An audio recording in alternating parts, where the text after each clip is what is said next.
Olá, jovens. Meu nome é Yasmin. Eu sou a cadeira de formação política da chapa Thomas Sankara e atualmente eu tô aqui fazendo podcast, pelo visto. Hoje eu vou falar sobre o terceiro mundo e antes disso eu já quero dizer que as minhas análises, as coisas que eu falo aqui, têm relação direta com o que eu leio. Eu leio muito mais coisas relacionadas ao universo marxista, né, da base teórica, do que as outras vertentes. Nesse sentido, se você se sentir desconfortável, ou se sentir que, sei lá, pode fazer diferente, a gente pode falar de assuntos diferentes, você pode entrar em contato com o Insta do Calles ou com o meu próprio Instagram, que a gente vai conversar e vai fazer as coisas diferentes.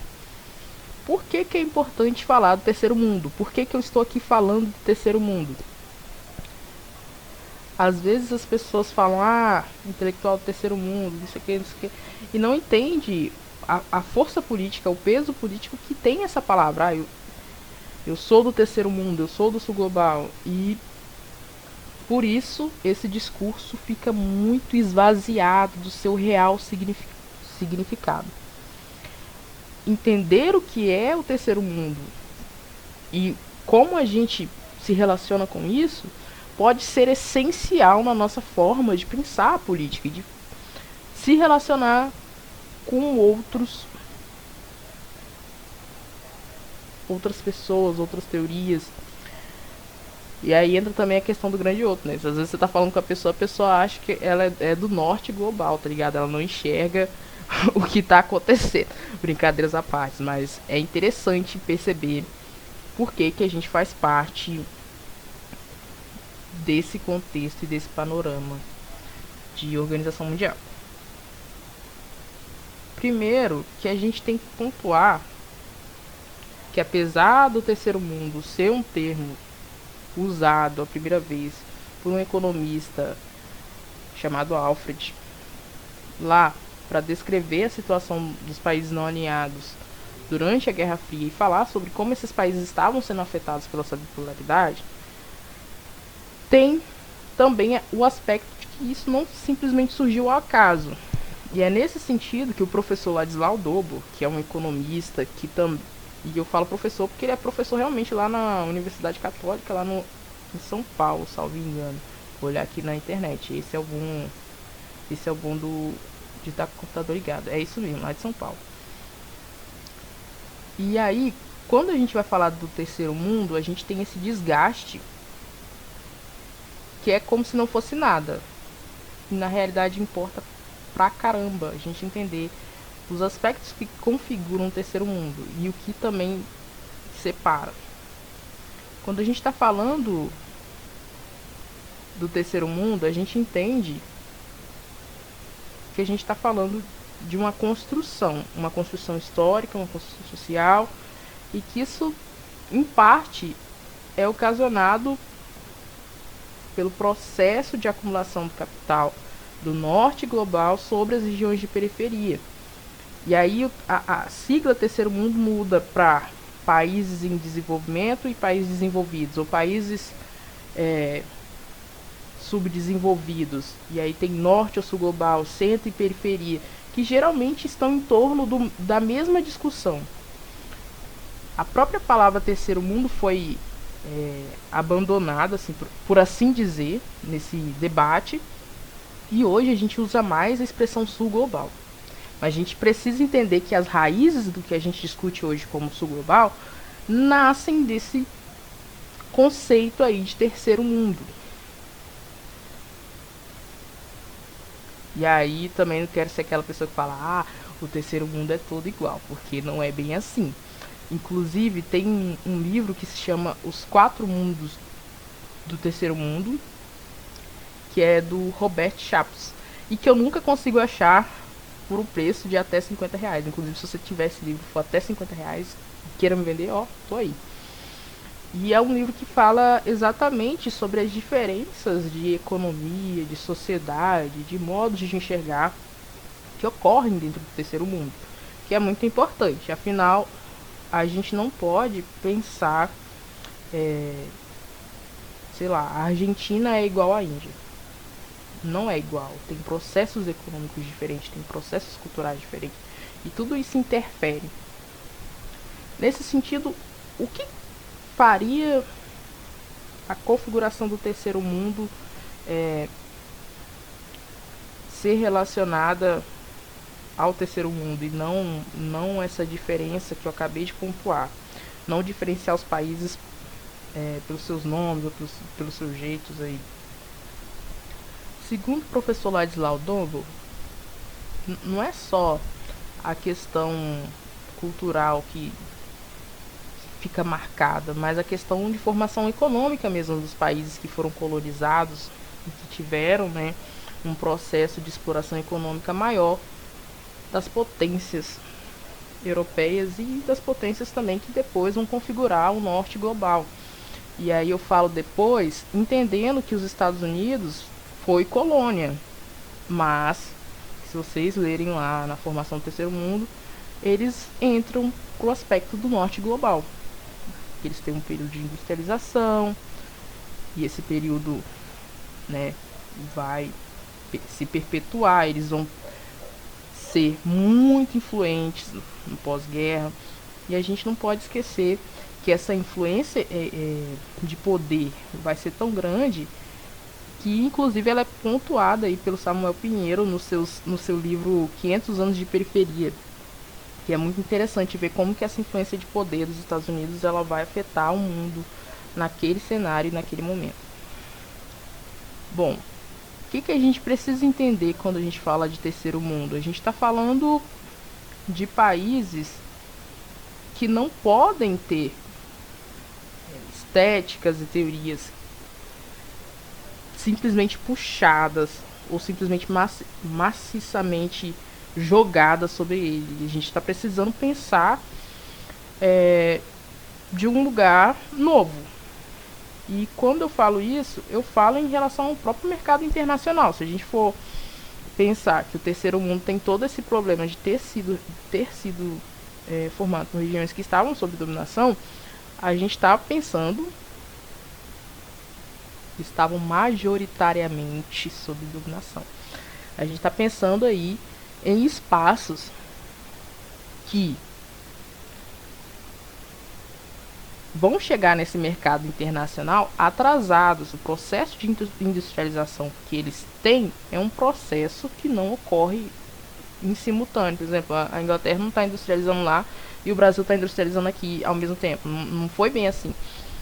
E, ao mesmo tempo, esses processos, eles dizem muito sobre como o mercado internacional ele é controlado. Controlado é uma palavra muito forte, mas como ele já está com laços muito decisivos em relação ao norte global. E falando isso para que se possa entender, vamos pontuar um exemplo. Vamos supor que, sei lá, você mora na Alemanha e você produz refrigerante. E aí vamos supor que sua marca está aí há 500 anos no mercado e todo mundo no mundo já toma sua marca de refrigerante. Sua marca é, sei lá, Like. Tá lá, marca Like, tá aí 500 anos de estrada, 500 anos no corre, já tem propaganda, já tem gente correndo com o nome, e etc, etc. E eu entro agora com a minha marca, que se chama, sei lá, Água. A minha marca Água entra agora no mercado e ela não vai conseguir ter o mesmo ritmo. Por quê? Porque a sua marca já está lá há muito tempo, já tem uma estrutura, e uma estrutura que não é só econômica, é social, de memória afetiva, porque as pessoas que bebem a Like, sei lá, eu tava jogando, aí o meu namorado fez um gol, eu bebi Like, e aí cria-se memórias afetivas. Então, quando a gente está falando de poder hegemônico, a gente está falando de construção da hegemonia. E essa construção da hegemonia também afeta os mercados, o que gera uma economia de dependência. E isso vai ser um dos problemas até que o professor Vizentini vai colocar no seu livro sobre as revoluções africanas. A África, quando as revoluções africanas, que aí né? Tem um grande espaço aí que ele vai falar de Angola, Moçambique e Etiópia. Nos primeiros dois casos ele vai pontuar como o neocolonialismo foi intenso, já que essas pessoas não conseguiam falar com outros países ou com outras regiões, e essas elites elas tinham muito contato com seus países colonizadores e acabaram exportando muita matéria-prima a um preço muito baixo, e como isso foi desastroso para aquele momento e para aquela economia. O que não deixa de ser um fato no terceiro mundo, né? Como a gente exporta muita matéria-prima, muitas coisas, e em troca a gente importa muita tecnologia cara, muita coisa que, tipo assim, meu Deus, como que isso é caro. E aí vocês estão até ouvindo eu falando e digitando ao mesmo tempo, que é isso. Para além disso, e esse problema não é pequeno, porque se você lembrar o caso de Burkina Faso e a discussão de Thomas Sankara com Burkina Faso, onde ele falava que as pessoas elas tinham que andar com as roupas do seu país, tinham que auxiliar seu país, porque o processo de importar roupas que estavam escrito Hollywood, sei lá, Hogwarts e por aí vai, que não tinha nada a ver com a cultura de Burkina Faso e que eram muito caras, estavam quebrando a economia.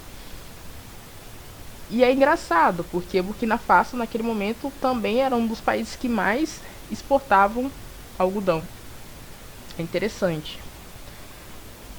Hoje a gente tem esse problema também no Brasil, que é um país que tem potencialidade para desenvolvimento tecnológico, para desenvolvimento militar, para desenvolvimento de questões que tangem aí as revoluções industriais que a gente está passando, mas que é um país que continua exportando muita matéria-prima, muita coisa relacionada à agroindústria, e que continua aí importando essas outras que a gente deveria estar produzindo. Entra aí nas questões que não cabe aqui falar porque são muito grandes. A questão do agronegócio no Brasil é uma questão muito grande. Não tem nem competência de falar sobre isso. Mas a gente está entendendo o quê? O dilema do terceiro mundo, que é de não conseguir se fixar no mercado internacional a um preço combatível. E é uma das coisas que o professor Doble vai colocar. Como essa problemática da economia afeta os países de terceiro mundo.